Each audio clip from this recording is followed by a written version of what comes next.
다른 복음은 없다라는 제목으로 말씀을 증거하도록 하겠습니다. 누구든지 이 처음 어떤 일을 대하거나 만나게 될 때 그 처음에는 열정과 설렘 그리고 사랑이 이제 있습니다. 그래서 처음 직장 어떻습니까? 다른 직장도 뭐 다 열심히 하겠지만 첫 직장 그러면 굉장한 설렘과 기대감을 가지고 열심히 그 일에 애착을 가지고 일을 할 것입니다. 또 자녀들 중에 다 자녀가 귀하지만 첫 자녀가 태어났을 때 정말 설렘과 사랑, 기쁨은 말할 것이 없습니다. 신앙도 마찬가지입니다.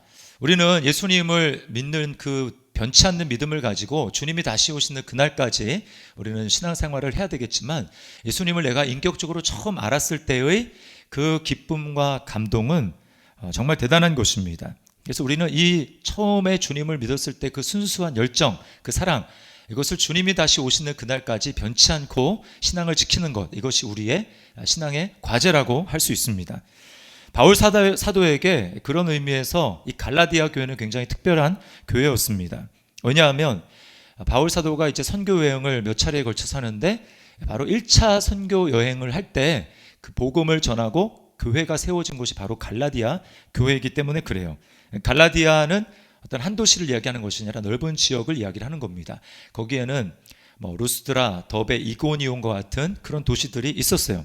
얼마나 열정적으로 바울이 복음을 전했는지 이 루스드라라는 곳에서는 유대인들이 이제 복음을 전하는 것을 막기 위해서 그곳에 있는 사람들을 충동해서 모인 사람들이 바울을 돌로 이렇게 쳤습니다. 바울이 피를 흘리고 또 여기저기 터지면서 이제 쓰러지는데 사람들이 죽은 줄 알고 성 밖에다가 이렇게 내쳤어요. 그런데 얼마 지나지 않아서 바울이 다시 일어서는 것입니다. 여러분 같으면 그런 상황이라면 어떻게 하겠습니까? 그러면 복음을 전할 그 의지가 꺾이는 것이죠. 두렵죠. 그리고 또 치료도 해야 하기 때문에 아마 나를 해코지했던 그 사람들을 만나지 않기 위해서 은밀하게 고국으로 돌아가서 고향으로 돌아가서 치료를 한 다음에 그 다음 일을 생각했을 것 같아요. 저라면 그랬을 것 같습니다. 그런데 바울은 전혀 그러지 않았어요. 바울은 그 상황에서도 일어나서 바로 즉각적으로 계속해서 복음을 증거하는 모습을 보여주는 것입니다. 진짜 자신의 생명보다 주의 복음의 말씀을 전하는 것, 이것을 훨씬 더 귀중하게 생각을 했습니다. 그렇게 복음을 전해서 교회가 세워진 곳이 바로 갈라디아 교회였어요. 그러니 여러분 얼마나 애착이 많았겠습니까? 얼마나 사랑스러웠겠어요. 그래서 1차 전도 여행을 다녀온 지 얼마 지나지 않아서 바울이 그 교회가 궁금한 거예요. 이 교회가 정말 복음으로 잘 세워져 가고 있을까? 아무런 문제는 없을까? 그렇게 해서 다시금 그들이 너무 보고 싶고 궁금해서 선교 여행을 나선 것이 2차 선교 여행이에요. 자, 그런데 그렇게 복음을 전한 교회가 얼마 지나지 않아서 소식이 들려오는데 교회가 복음에서 벗어나고 있다라는 것입니다. 6절 말씀을 보세요. 그리스도의 은혜로 너희를 부르신 이를 이같이 속히 떠나 다른 복음을 따르는 것을 내가 이상하게 여기노라. 혼신의 힘을 다해서 복음을 전했던 교회가 그 복음으로부터 떠나는 것을 느낄 때 이런 이 바울의 심정이 느껴지십니까? 너무 이상한 거예요. 이상하게 여기노라. 이 말은 아니 어떻게 그럴 수가 있지? 어떻게 그렇게 그것도 빨리 복음에서 돌이켜서 그렇게 할 수가 있는 것이지? 내가 그렇게 열정을 쏟았는데 너무 이상하다. 그리고 한편으로는 화가 나는 것입니다. 그렇게 해서 그들에게 다시금 복음으로 다시금 그들의 내면과 모든 것을 형성하기 위해서 쓴 편지가 바로 이 갈라디아서라는 거예요. 그러니까 다른 편지에는 감사 제목이 있거든요. 내가 너희 때문에 하나님께 감사한다라고 하면서 감사 그 기도 제목이 여러 나오는데 갈라디아 교회는 그런 게 없어요. 그냥 단도직입적으로 본론으로 들어가는 것입니다. 여기는 이 바울의 갈라디아 교회를 향한 이 사랑이 있는 거예요. 아니 어떻게 교회를 위해서 감사 기도 때도 안 할 수 있는가? 이것이 아니고 사랑하기 때문에 지금 그들에게는 엄중한 문제를 의식하며 들어가는 것입니다. 가끔 보면 초등학교 이제 다니는 학생들이 길가에서 공을 가지고 놀다가 그 공이 이제 잘못해가지고 차도로 굴러가는 경우가 있습니다. 아이들은 사리 분별을 잘하지 못하기 때문에 그냥 공만 주스려고 차도로 들어가죠. 위험한지 모르고 차도로 들어갑니다. 만약에 엄마가 그 자녀가 그렇게 차도로 들어가는 것을 봤다고 한번 생각을 해보십시오. 그럼 어떻게 할까요? 야, 그리로 가면 안 돼. 이렇게 할까요? 아닙니다. 그냥 소리를 뻐락 지를 거예요. 멀리서. 들어가지 못하도록 하는 것이죠. 위급하니까 생명을 살리는 게 중요하니까 그렇게 하는 것입니다. 그리고 이제 다행히 차가 그 앞에 섰어요. 그래서 자녀를 무사하게 이 바깥으로 데리고 나왔습니다. 그러면 어떻게 할까요? 저는 이제 그런 엄마들 많이 봤어요.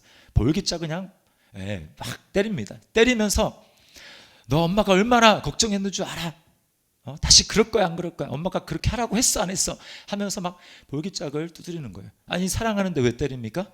다시는 그런 일을 하지 말라고 그 사랑하니까 그렇게 하는 것입니다. 지금 바울 사도는 하나님의 사랑의 마음을 가지고 지금 복음에서 벗어나고 있는 갈라디아 교인을 향해서 지금 그렇게 하고 있는 훈계를 하는 것입니다. 저는 오늘 이 설교를 세 가지 질문으로 이제 풀어가려고 합니다. 첫 번째는 진리 위에 서기 위한 전제 조건은 무엇인가? 라고 하는 것이고요. 둘째는 우리는 왜 그렇게 빨리 복음에서 벗어나는가? 라고 하는 것이고, 세 번째는 다른 복음을 따르면 어떻게 되는가? 그 결과는 어떻게 되는가? 라고 하는 것입니다. 자, 먼저 첫 번째 질문입니다.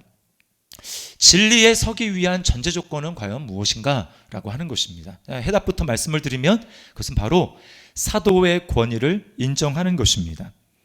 바울이 세운 교회에 항상 똑같았어요. 패턴이 똑같았습니다. 복음을 전한 다음에 떠나면 거짓 교사들이 일어나는데 그들이 항상 그들이 전파하고자 하는 잘못된 교리, 이단의 사설들을 전파하기 위해서 가장 먼저 했던 것은 바울 사도의 이 사도권을 의심하는 것이었습니다. 사도권에 대해서 의심하도록 만드는 거예요. 이 사도라는 것은 무슨 뜻이냐면 보냄을 받은 자라고 하는 뜻입니다. 보냄을 받은 자.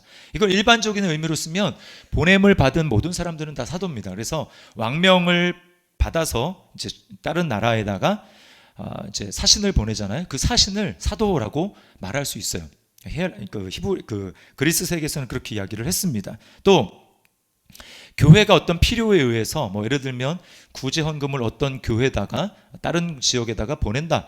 그렇게 해가지고 그 구제헌금을 보낼 사람들을 택해서 보낸다. 그러면 그 구제헌금을 가지고 가는 사람들을 사도라고 부를 수 있습니다. 이거 일반적인 의미에서 그렇게 얘기를 하는 거예요. 그러나 오늘 본문에서 바울 사도가 나는 사도다라고 이야기할 때 그 사도는 그런 일반적인 의미에서 사도가 아닙니다. 바로 특별한 의미를 가지는 것인데요. 예수님으로부터 직접 부름받아서 예수님의 사역을 감당하기 위해서 부름받은 그런 의미에서의 사도라는 거예요. 그것도 살아계실 때 예수님이 육신을 가지고 공생애를 하실 때 그때 예수님이 직접 부르신 그런 사람들을 사도라고 하는 것입니다. 그 사람들은요 딱 12명밖에 없습니다. 베드로, 야고보, 요한 이 사람들을 비롯한 12명의 제자 외에는 예수님이 직접 이름을 불러서 사도로 세운 사람들이 없어요. 예수님이 사도를 세우신 이유는 크게 두 가지인데요. 하나는 예수님을 직접 보았고 가르침을 받았기 때문에 예수님에 대한 증인으로 나아가서 복음을 전하고 초대 교회를 세우는 그런 역할을 사도에게 준 것입니다. 그리고 더 나아가서 신약 성경을 기록하기 위해서 이 사도들을 세운 거예요. 사도들은 예수님으로부터 직접 가르침을 받았기 때문에 사도들만큼 가장 완벽하게 하나님의 계시를 아는 사람들이 없습니다. 구약의 선지자라 할지라도 그들은 희미하게 보았을 뿐이에요. 그러나 사도들은 예수님을 직접 보고 만지고 듣고 가르침을 받았기 때문에 사도들이 가진 하나님의 계시야말로 가장 완벽한 계시인 것입니다. 그래서 신약 성경을 기록한 거예요.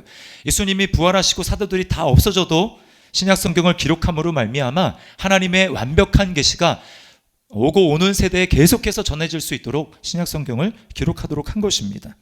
자, 그런데 이 바울의 사도권에 시비를 거는 사람들은 뭐라고 하냐면 바울은 예수님이 살아있을 때 예수님으로부터 직접 부름받은 사람이 아니다.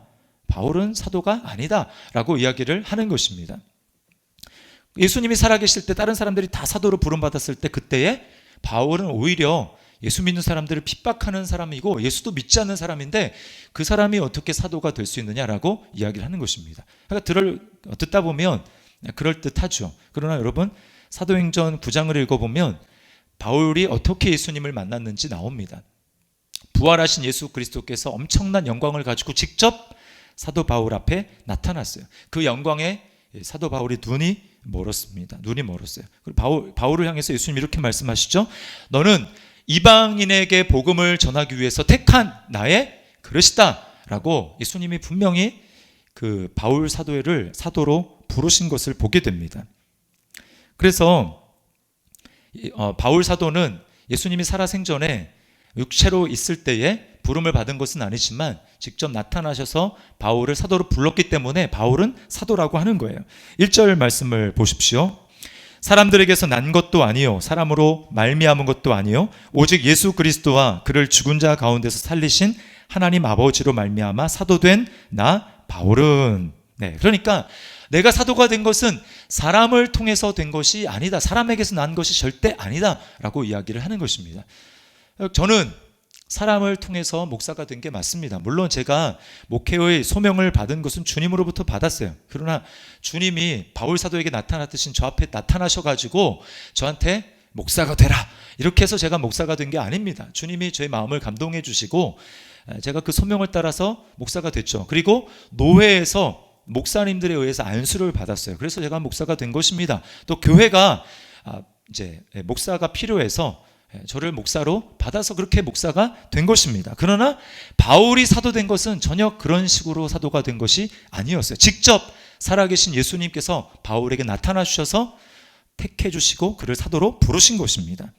그래서 신약 성경을 13권이나 기록을 한 것이죠. 자, 여러분에게 한번 질문을 해보겠습니다. 그런 의미로 오늘날에 사도가 있습니까? 없습니까? 잘 모르세요? 네. 오늘날에 사도가 있습니까? 없습니까? 네.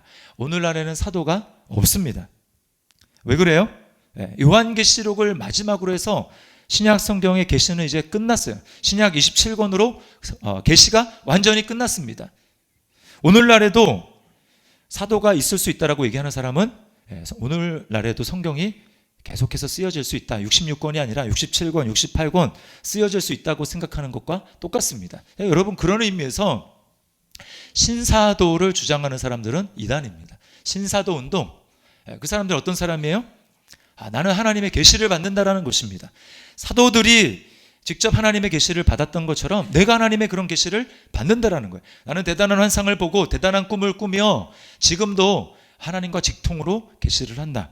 여러분, 그것은 다 헛소리에 지나지 않는 것입니다. 절대 속으면 안 돼요. 누가 대단한 환상을 보고 꿈을 꾸어서 여러분에게 말을 해준다 할지라도 그 사람은 사도가 아닙니다. 그냥 한 성도에 불과한 거예요. 그런가 하면 천주교도 이런 의미에서 명백하게 잘못되었습니다.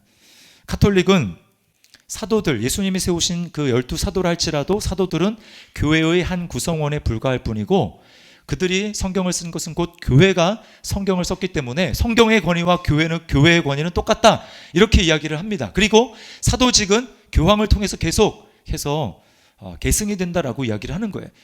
그러므로 교회를 대표하는 교황의 말은 성경의 권위와 똑같다라고 이야기를 하는 것입니다. 완전히 잘못된 사상입니다.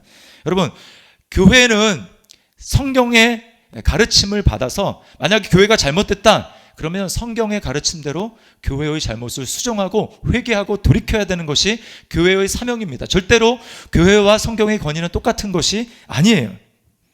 교회가 성경을 바꾸는 것이 아니고 성경이 교회를 바꾸는 것입니다. 앞으로 점점 영적으로 혼란한 세대가 올 것입니다. 그때 여러분, 우리가 진리 위에 굳게 서 있기 위해서는 우리는 사도의 권위를 인정해야 되는 것입니다. 그럴 때만 우리는 복음으로 혼탁한 이 세상을 분별할 수가 있어요. 그리스도의 권위를 인정한다면 반드시 예수님이 직접 세우신 사도의 권위를 인정해야 하는 것입니다. 말로는 그리스도고 구원이고 복음이고 예수라고 말하면서 사도의 권위, 그것을 인정하지 않는다면 그것은 잘못된 것입니다. 에베소서 2장 20절 말씀을 우리 함께 읽어보도록 하겠습니다. 시작. 너희는 사도들과 선지자들의 터 위에 세우심을 입은 자라.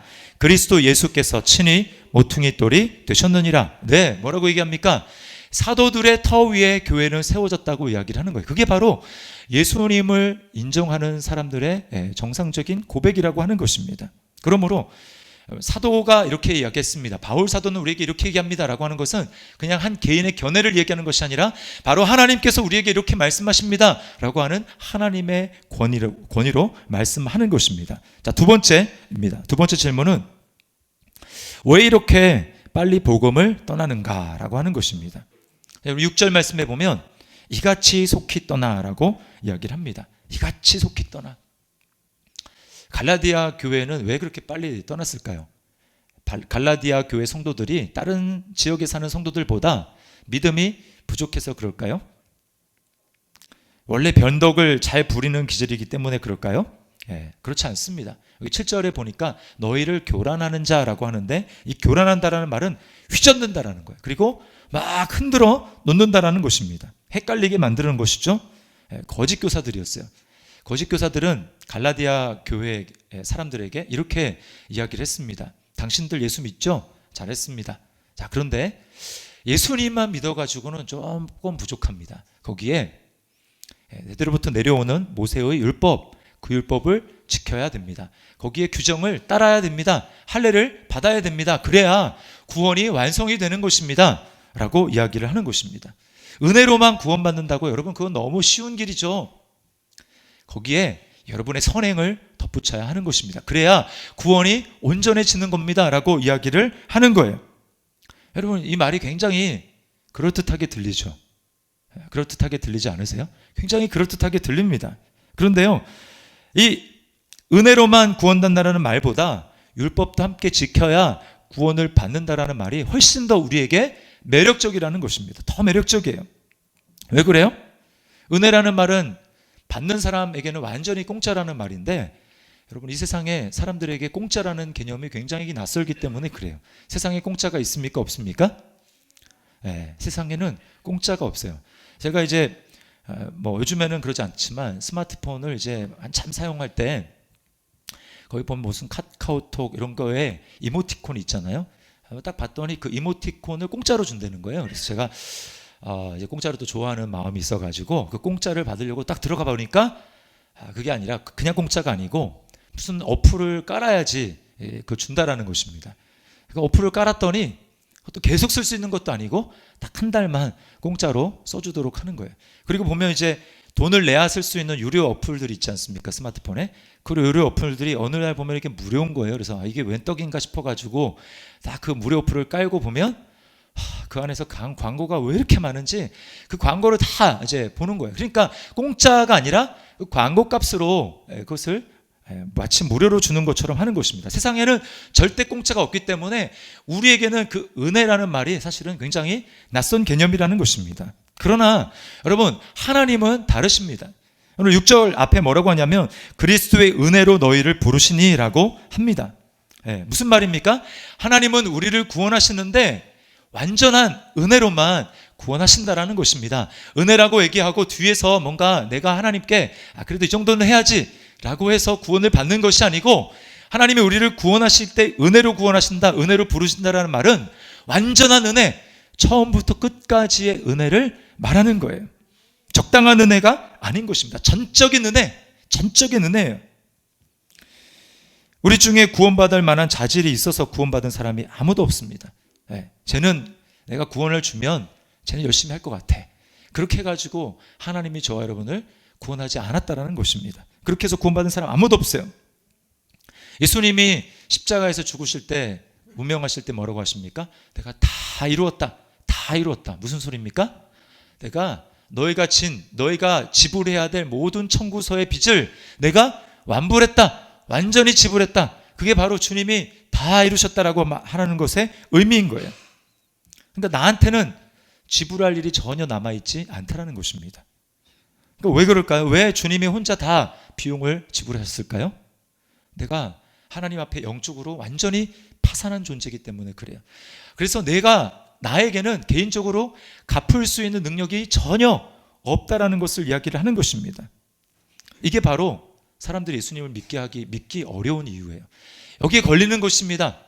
왜 기독교는 멀쩡한 사람을 하나님 앞에 죄인이라고 만드느냐? 왜 멀쩡했는데 내가 영적으로 파산한 존재라고 이야기를 하느냐? 왜 내가 구원을 받아야 될 불쌍한 존재라고 이야기를 하느냐? 자존심을 건드리는 것이죠. 그러니까 기분이 나쁜 거예요. 여러분, 뭘 얘기를 하는 것입니까? 우리의 본성 자체가 은혜를 거부하고 구원을 거부한다라는 거예요. 예수님을 믿은 다음에도 마찬가지입니다. 우리 자꾸 원래대로 돌아가려고 해요.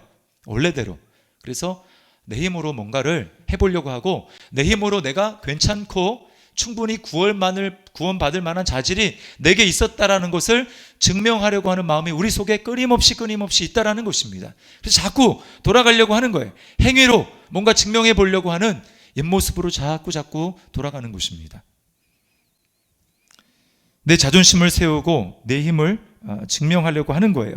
그때 여러분, 적당하게 복음에다가 물타기를 해서, 맞습니다, 당신이 그렇게 해야 합니다, 당신도 뭔가 복음에다가 보태야 됩니다 라고 복음에다가 물타기를 해가지고 그런 복음을 듣게 될 때, 여러분, 우리의 마음은 완전히 복음에서 떠나서 행위로 가는, 율법을 따라갈 수밖에 없다라는 것이, 지금 갈라디아 교회의 성도들이 처한 위기가 바로 그렇다라는 거예요. 그들이 남들보다 믿음이 적어서가 아니라, 남들보다 변덕이 많아서가 아니라, 우리의 심령 안에는, 우리의 마음 안에는 본질적으로 하나님의 은혜를 거부하고자 하는 마음이 있다라는 것입니다.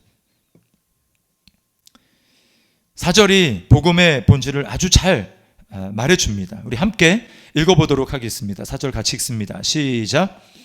그리스도께서 하나님 곧 우리 아버지의 뜻을 따라 이 악한 세대에서 우리를 건지시려고 우리 죄를 대속하기 위하여 자기 몸을 주셨으니, 이 악한 세대에서 우리를 건지시려고.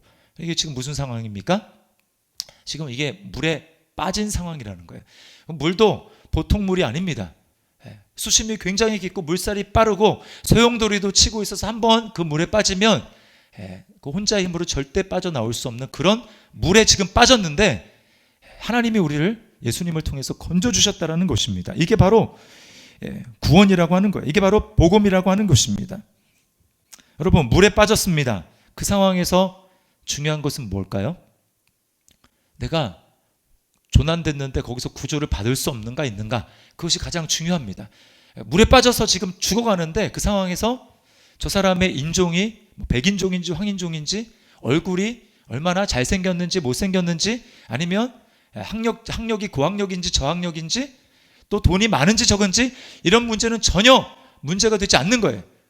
빠졌다 그러면 연락해서 여기 조난자 발생했습니다 하지, 여기 뭐 누가 의사가 빠졌습니다 이렇게 얘기하지 않습니다. 그냥 빠졌다라는 사실 자체, 그 사람이 지금 조난됐기 때문에 구조를 받아야 된다는 사실 하나, 그것만이 중요한 것입니다. 여러분, 이것이 바로 복음의 진리 앞에 서 있는 하나님 앞에서의 우리의 모습이라고 하는 거예요. 자존심을 내세우면 구조를 받지 못하는 것입니다. 제가 이제 ROTC 장교로 인관을 해서 훈련을 받는데, 그 훈련 이제 받는 것 중에서 가장 힘들었던 것이, 여러 훈련들이 있었지만 그 중에서 유격 훈련이 좀 많이 힘들었어요. 그러니까 유격 훈련 중에 수중 담력 훈련이라는 것이 있습니다. 거기 이제 호수, 저수지가 있는데 수심이 굉장히 깊어요. 한 7m, 8m 되는 그 저수지가 있고, 이제 산 중턱쯤에 한 30m, 중턱이라고 할 수 없고 한 30m 되는 쯤에 거기에다가 이제 뭘 세웠어요. 세우고 그 밧줄을 거기서부터 이 땅이 있는 데까지, 그 밧줄이 한 150m가 됩니다. 그리고 그 밧줄은 그 저수지를 완전히 가로지르는 거예요. 가로지릅니다. 그리고 경사가 져 있어요. 그럼 이제 뭘 하냐면 거기에 올라갑니다. 올라가서 이 도르래처럼 되어 있는 양쪽에 손잡이가 달려 있는 그게 있어요. 거기다가 그걸 걸고 이제 보고를 합니다. 그럼 보고를 하면 이제 거기서 그걸 잡고 이렇게 내려오는 거예요. 처음엔 천천히 내려가지만 비탈이 져 있기 때문에 점점 빨라집니다. 이제 물에 가까이 왔을 때는 어떻게 되냐면 그걸 놓고 물에 빠져야 되는 거예요. 물에 빠져야 되는 거예요. 이게 물이 굉장히 깊잖아요. 물에 빠져야 되는데 무서워서 물에 안 빠지면 매트리스 한 10단으로 되어 있는 거기에 이제 한 60kg, 시속 60kg로 부딪히는 겁니다. 그러니까 무조건 이제 물에 빠져야 되는 거예요. 자, 근데 수영을 할 수 있는 사람은 내려올 때 뭐라고 외치냐면 유격대를 외치며 내려옵니다. 유격대 막 이렇게 외치고 내려와요. 그러면 그 사람들은 이제 뭐 조교가 신경도 안 씁니다. 알아서 자기가 수영해서 나오는 거예요. 근데 이제 수영을 다 잘하는 건 아니잖아요. 수영 못하면 어떻게 될까요? 내려올 때 맥주병 이러면서 내려옵니다. 맥주병. 그러면 자존심이고 뭐가 없어요. 그냥 혹시 조교가 내 말을 못 들으면 끝장이다. 그래서 내려오는데 표정이 아주 진지하고 막 완전히 굳어져 있어요. 그래서 맥주병 그러면서 내려오는 것입니다. 맥주병을 하고 내려오는 사람한테는 조교가 아주 긴장하며 준비를 해요. 이제 로프에다가 이 튜브를 묶어가지고 딱 내려오자마자 바로 그냥 딱 던져줍니다. 그러면 그거 잡아야 돼요. 그거 잡아야 나오는 거예요. 조교는 이제 병사거든요. 상관없어요. 그래도 맥주병이라고 외치고 그거 붙잡아야 사는 것입니다. 저는 어땠을 것 같습니까? 저는 이제 다행히 수영을 그 당시에 조금 배워가지고 저는 이제 맥주병 신세는 면했어요. 여러분, 그런데 수영을 좀 할 줄 안다고 하더라도 만약에 그 장소가 이 좁은 그 저수지가 아니라 태평양 한가운데 빠졌다면 여러분 어떨까요? 내가 수영을 좀 잘했다, 왕년에 좀 해봤다, 다 소용없는 것입니다. 구조받지 않으면 다 죽을 수밖에 없는 거예요. 여러분, 하나님 앞에서 우리의 처지가 바로 이런 것입니다. 제가 오래전에 그 가디언이라는 그 영화를 봤어요. 아마 보신 분도 있을 텐데 굉장히 감명 깊게 봤습니다. 미국의 해안경비대 인명구조원들의 이야기를 이제 다룬 것인데요. 거기 이제 그 케빈 코스터너가 아주 숙달된 아주 전설적인 그런 구조요원 벤 렌달이라는 그런 인물로 나옵니다. 이 벤 렌달이라는 사람이 한 번은 이제 구조 작업에 투입이 됐다가 너무 기상 조건이 안 좋고 악조건이어가지고 투입되었던 모든 구조요원들이 다 죽습니다. 자기 혼자만 살아남아요. 너무 트라우마가 심해가지고 그 다음부터는 이제 투입될 수가 없는 것입니다. 사직서를 내려고 했지만 이제 상관이 하도 말리고 그러면 사직서를 내지 말고 후학들을 가르치는 훈련 학교에 교관을 해라. 그래가지고 그 교관 자리로 가게 됩니다. 자, 거기서 왕년에 수영으로 이제 챔피언까지 올라간 제이크 피셔라는 그 젊은이가 학생으로 들어오게 되는데 그 학생을 또 열심히 이제 가르치게 되는 거예요. 그렇게 해서 학교를 졸업한 이 제이크 피셔가 이제 그 현장에 사람들 인명을 구조하는 그 현장에 투입이 되는 것입니다. 바닷가로 가게 되는데 결국 인명을 구조하다가 제이크가 이제 위험에 처하게 되는 거예요. 배에 들어갔는데 뭔가 걸려가지고 빠져나오지 못하는 그런 상황에 처하게 됩니다. 이 소식을 듣고 자기가 가르쳤던 이제 교관이잖아요. 이 벤 렌달이 직접 현장에 뛰어듭니다. 아주 능숙한 솜씨로 거기에 있는 모든 인명들을 다 구조해서 헬기로 올려보내고 제일 마지막으로 자기가 가르쳤던 그 제이크와 그리고 이제 교관 본인이 로프에 몸을 매달고 이제 올라가는데 문제는 그때 발생하는 거예요. 로프가 보조 로프를 썼는데 이제 원래 로프가 작동하지 않아 가지고 이 보조 로프가 안 쓰다 보니까 점검이 제대로 안 됐는지 이 둘의 몸무게를 감당할 수 없다라는 것을 발견을 합니다. 벤 렌달이 그래서 자기 몸을 지탱하고 있는 그 줄을 그냥 끊어버려요. 그리고는 정말 풍랑이 있는 그 바닷 가운데 저 밑에 깊은 속으로 빠져버립니다. 벤 렌달이 자신의 몸을 희생함으로 그 후학인 제이크 피셔를 살린 것이죠. 여러분, 이것이 바로 성경에서 우리를 건지셨다라고 이야기하는 예수 그리스도의 십자가의 희생이고 우리를 위해서 죄의 바닷 가운데 예수님 자신이 자신의 몸을 던져 희생함으로 우리를 살리셨다라고 하는 것입니다. 여러분, 이것이 바로 복음이에요.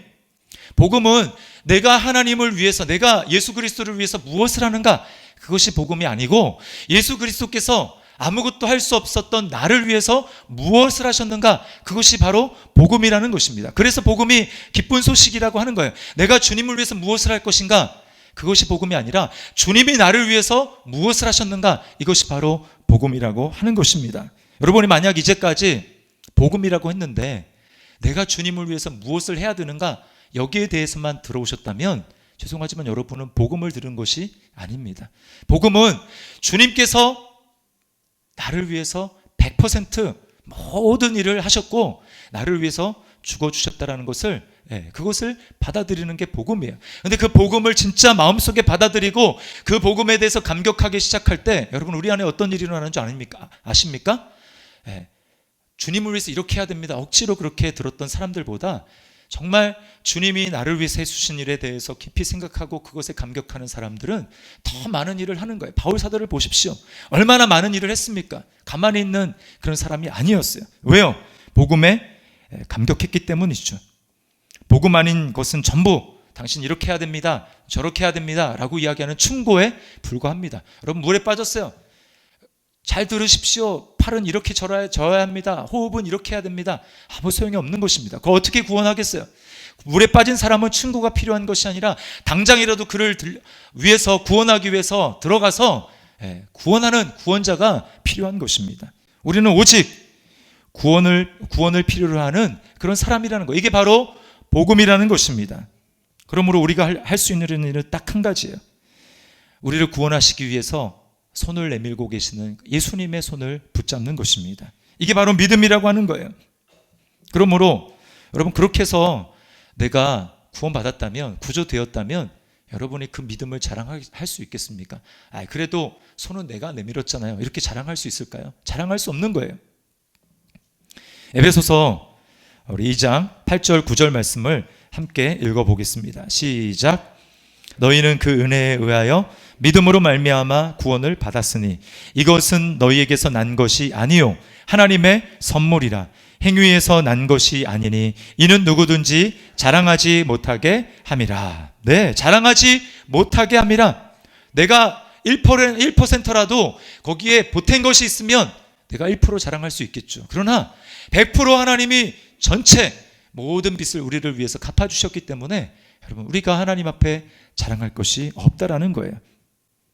예수님을 자랑하고 하나님이 베푸신 것들에 대해서 감사한다면 여러분은 지금 복음의 은혜 안에 있는 것입니다. 복음 위에 서 있는 거예요. 혹시 여러분이 하나님께 내가 어떤 행위를 했는지 계산하면서 그것을 내세우고 자랑하고 있습니까? 그렇다면 여러분의 마음 가운데는 평안이 없을 거예요.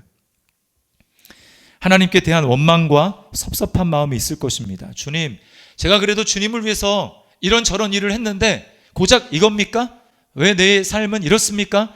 라고 하는 원망과 불평이 있을 것입니다. 그것은 여러분이 지금 복음 위에 서 있지 않기 때문에 그런 거예요.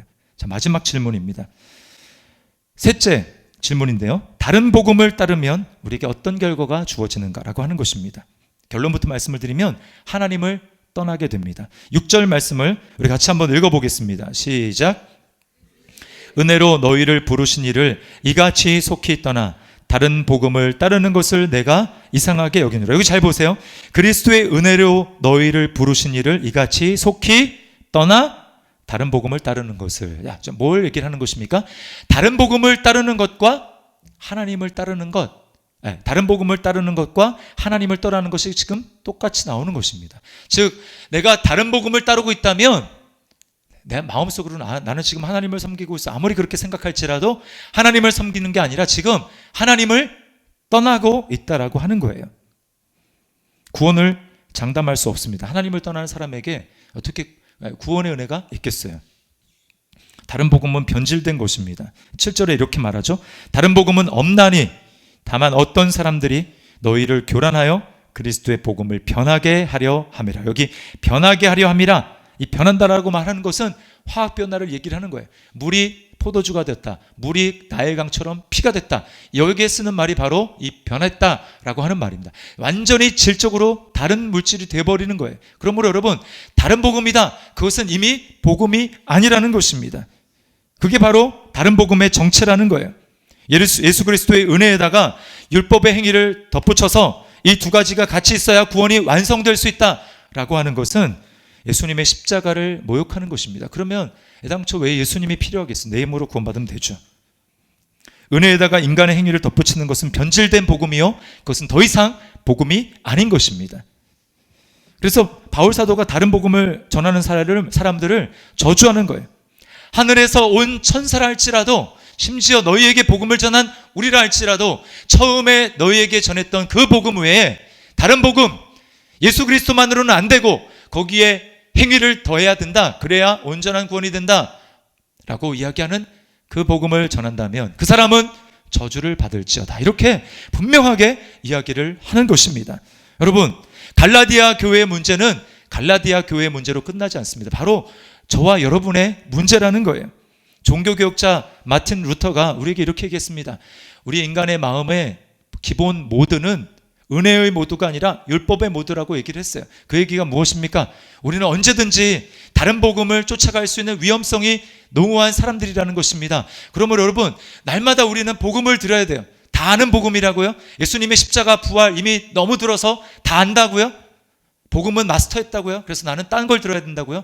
여러분, 그렇지 않습니다. 그것은 다른 복음으로 가는 지름길이에요. 여러분이 지금 섬기다가 지쳤습니까? 여러분, 왜 지쳤습니까?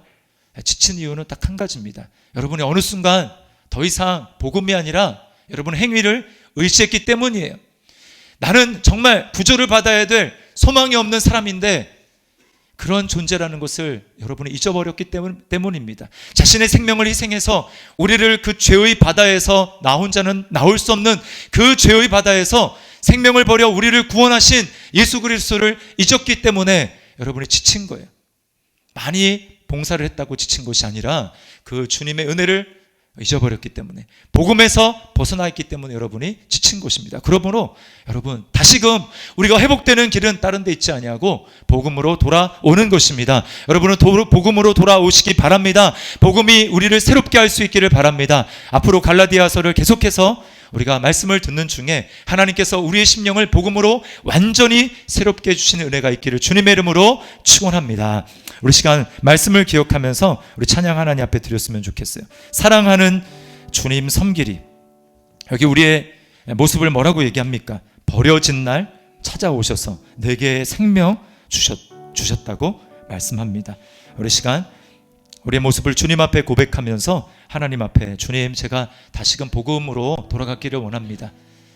주님, 그렇게 하나님 앞에 고백하며 나갔으면 좋겠습니다. 사랑하는 주님 섬기리 찬양하겠습니다.